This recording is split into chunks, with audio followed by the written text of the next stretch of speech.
ठीक है।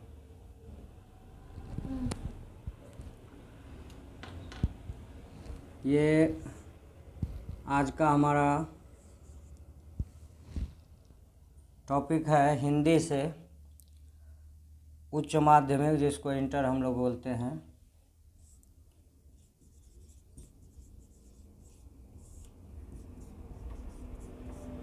बारहवीं कक्षा के लिए ये है।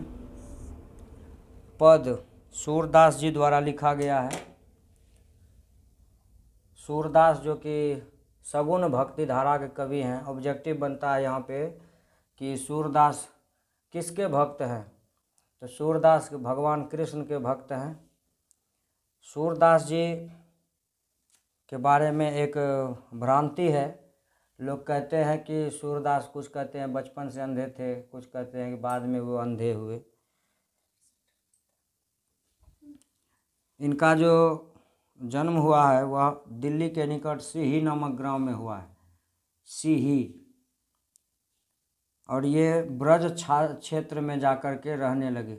आप जितने भी कृष्ण भक्त को देखिएगा वो अक्सर जाकर के ब्रज क्षेत्र में ही, ब्रज अर्थात वृंदावन में ही जाकर के वो रहे हैं।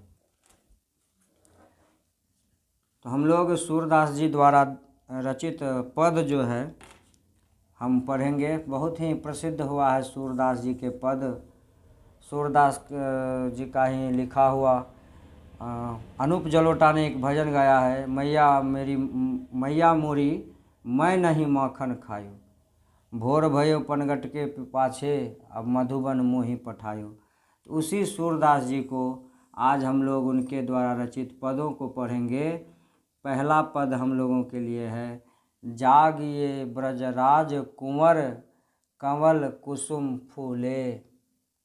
सूरदास जी कह रहे हैं, यह जो कविता है यह उन्होंने भगवान कृष्ण को जगाने के लिए, पहले राजा महाराजाओं के यहाँ यह चलन था कि जब सुबह होती थी तो बंधनवार होते थे, मतलब उनको जगाने के लिए गाजे बाजे के साथ ऊंचाई पर चढ़ कर के, पहले तो बाजा वगैरह था नहीं, तो महल के दरवाजे पर ऊपर में दलान पर बैठ कर के जो है वह आवाज़ लगाते थे कि जागिए महाराज सुबह हो गई, उसको गा करके राग में सुनाते थे।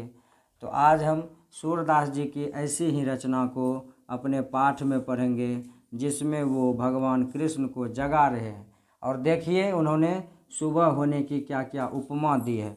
बड़ा ही बेजोर पद है ये। सूरदास जी जो कृष्ण के अनन्य भक्त हैं, इनके दीक्षा गुरु के बारे में भी पूछते हैं। कभी कभी ऑब्जेक्टिव आता है कि इनके दीक्षा गुरु कौन है। दीक्षा गुरु इनके हैं महाप्रभु वल्लभाचार्य। ये इनके दीक्षा गुरु हैं, सूरदास जी के दीक्षा गुरु।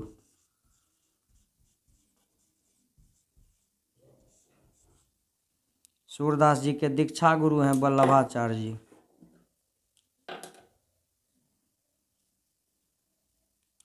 और ये पुष्टि मार्ग में दीक्षित हुए।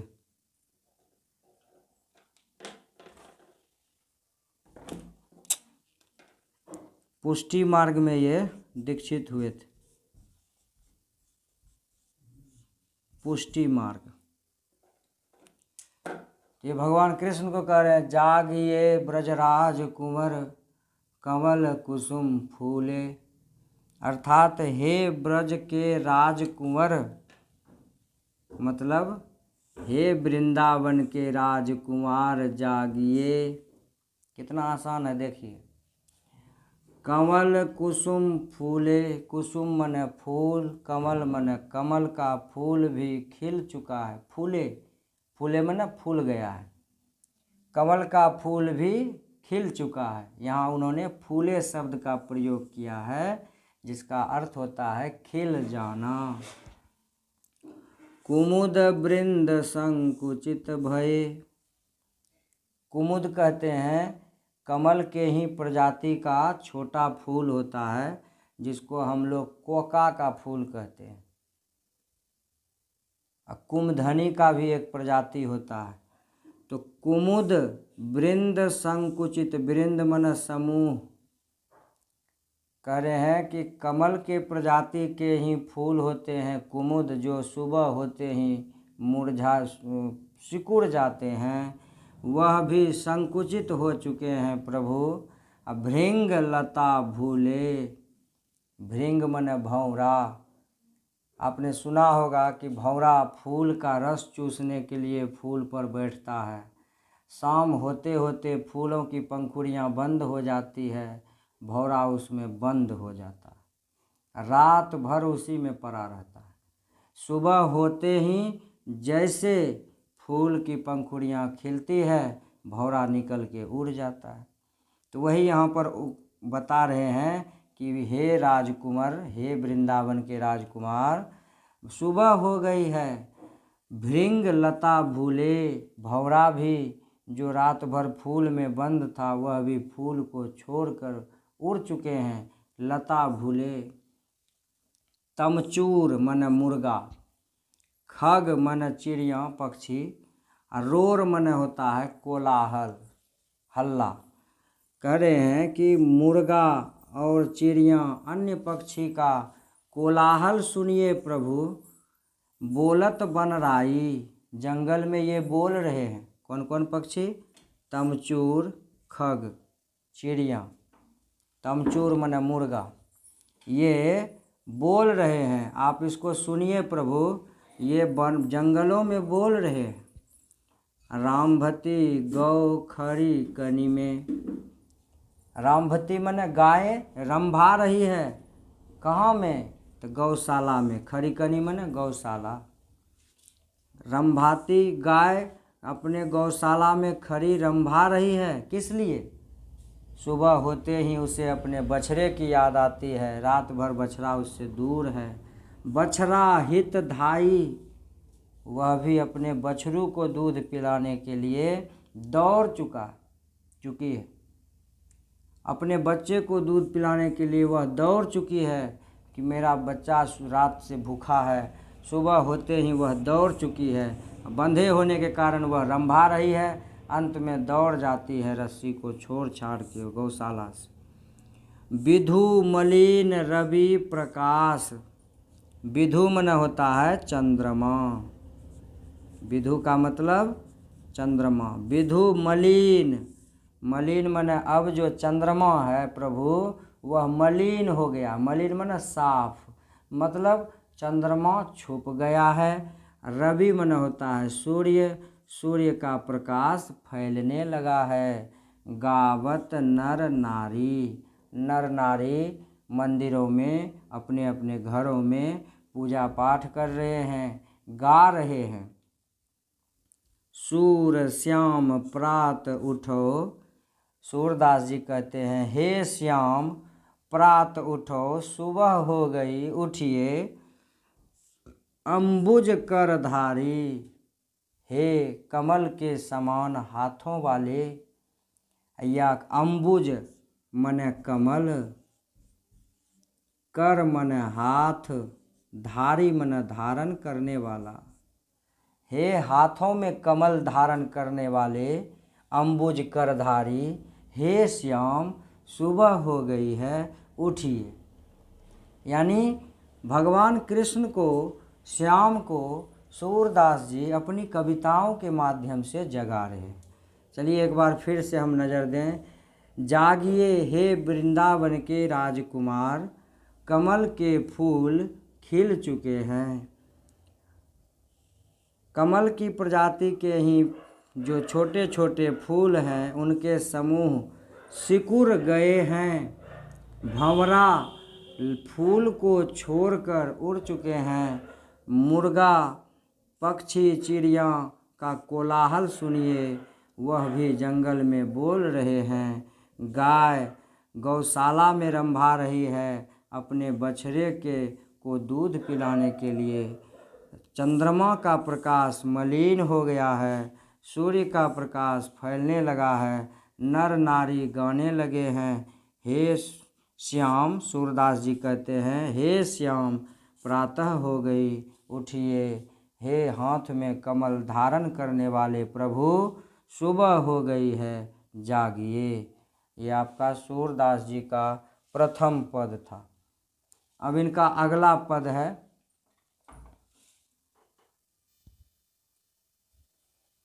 चलिए अब देखते हैं सूरदास जी का दूसरा पद। पहला पद हम लोगों ने पढ़ा, अब दूसरा पद उनका है, जेवत श्याम नंद की कन्या। कन्या का मतलब यहाँ गोद होता है, गोद। इसमें सूरदास जी ने भगवान कृष्ण के बाल लीलाओं का वर्णन किया है। और इससे पहले हमने इस के प्रारंभ में ही हमने कहा था कि सूरदास जी भगवान कृष्ण के बाल लीलाओं का जैसा वर्णन किया है वैसा वर्णन और किसी भी कवियों ने नहीं किया। इन्हीं की रचना में है, मैया मोरी मैं नहीं माखन खायो। अनूप जलोटा के स्वर में मैंने पहले कहा, बहुत ही सुंदर भजन।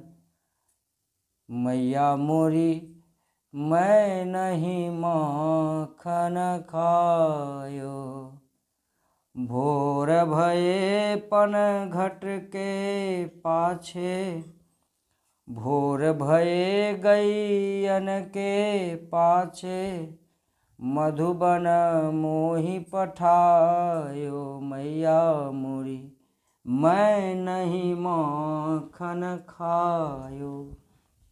उन्हीं सूरदास जी की बाल लीलाओं का वर्णन आप देख रहे हैं यहाँ पे। जेवत श्याम नंद की कन्या, मतलब श्याम नंद बाबा की गोद में बैठ करके जीम रहे हैं। जीमना का मतलब भोजन करना, नहीं हम लोग अपनी भाषा में कहते हैं ब्राह्मण को जिमाएंगे। जिमाएंगे मतलब जमाएंगे, मतलब भगवान कृष्ण नंद बाबा की गोद में बैठ करके भोजन कर रहे हैं। छोटे से कृष्ण हैं, गोद में बैठ करके नंद बाबा के भोजन कर रहे हैं। कछुक खात कछु धरनि गिरावत। अब बाल सुलभ लीला है, बच्चा है, बच्चा को आप लोग भी देखे हैं अपने अपने घरों में।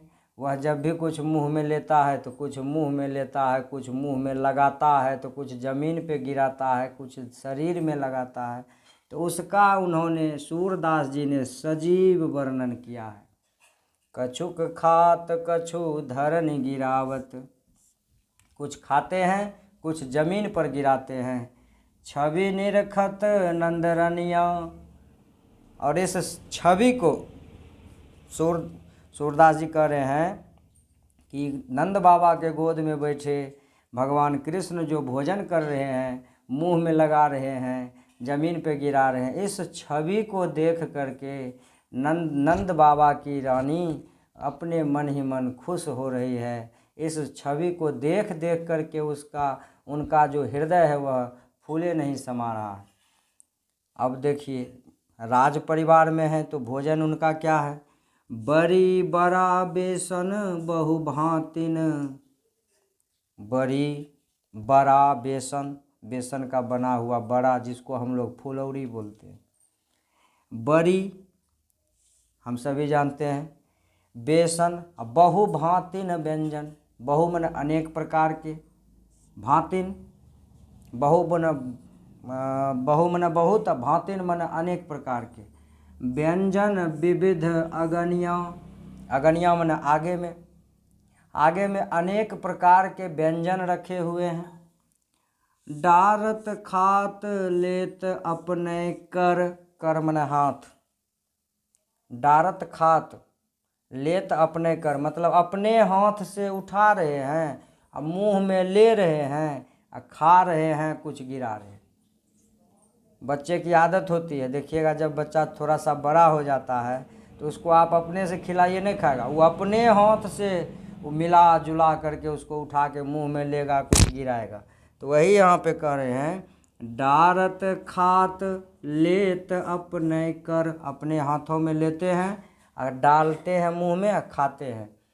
रुचि मानत दधि दोनिया, आगे में बहुत सारे व्यंजन हैं, लेकिन भगवान कृष्ण को दधी का दौना मन बर्तन, दधी ज़्यादा प्रिय है।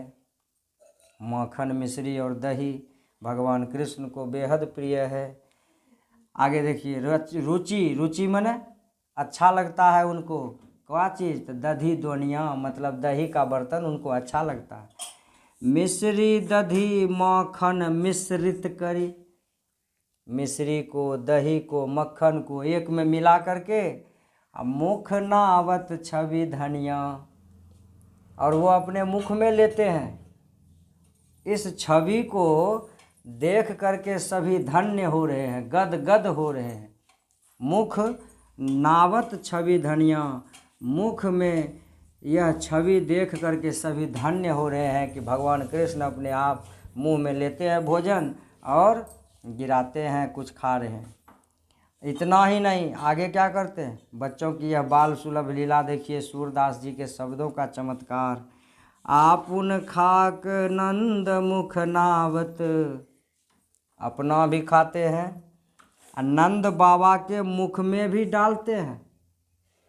मन अपना भी खाते हैं और नंद बाबा के मुख में भी डालते हैं। सो छवि कहत न बनिया, और इस छवि को कहा नहीं जाता है। सूरदास जी कहते हैं मेरे पास शब्द नहीं है कि मैं इस दृश्य का वर्णन कर सकूं। जो रस नंद जसोदा बिलसत, जो रस, रस मन आनंद नंद बाबा और यशोदा मैया को मिल रहा है, सो नहीं तिहु भुवनिया, वह तीनों लोक में कहीं नहीं है। तीनों लोक के सुख वह कहीं नहीं है, ऐसा सुख कहीं नहीं मिलेगा जो नंद जसोदा बाबा को मिल रहा है। परम प्रभु जो भगवान हैं, जो लीलाधर हैं, वो नंद बाबा के गोद में बैठे लीलाएं कर रहे हैं। भोजन करी नंद आचमन लिन्हो, आचमन मन हाथ मुंह धो लेना। जब भोजन कर लिए नंद बाबा, आचमन कर लेते हैं, मांगत सूर जुठनिया। सूरदास जी कहते हैं प्रभु मुझे थोड़ा सा वह जूठा ही मिल जाता, मैं उसे प्रसाद समझकर ग्रहण कर लेता, मैं उसे आपका प्रसाद समझ करके उस जूठे को ग्रहण कर लेता। मेरे लिए तो वह प्रसाद के समान है प्रभु, मेरे लिए वह जूठा ही बहुत है। इसलिए नंद बाबा जब भोजन करके हाथ मुंह धो लेते हैं, सूरदास जी उनके जूठे मांगते हैं। भक्त के लिए भगवान का जूठन भी प्रसाद के समान है। वही तो कोई भी भक्त है वह अपने भगवान को जो प्रसाद चढ़ाता है, भोग लगाता है, अब भोग लगाने के बाद जो भोज वह उस भोग को पाता है, तो एक तरह से माना जाए तो वह भगवान का जूठा ही तो है, जो भगवान को भोग लगाने के बाद हम लोग खाते हैं। पहला निवाला भगवान के नाम का, उसके बाद हम अपने जूठा को, वह जूठा भगवान का पाया हुआ प्रसाद हम मान करके उनको खाते हैं।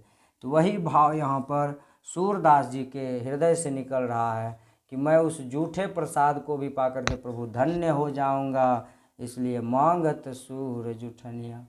चलिए आज का यह क्लास सूरदास जी के पद जो कि बहुत ही इम्पोर्टेंट है, इससे भी प्रश्न पूछे जाते हैं। जैसा कि हमने पहले बताया कि सूरदास जी के बारे में पूछा जाता है कि सूरदास जी का जन्म कहाँ हुआ, तो सीही में हुआ है इनका जन्म।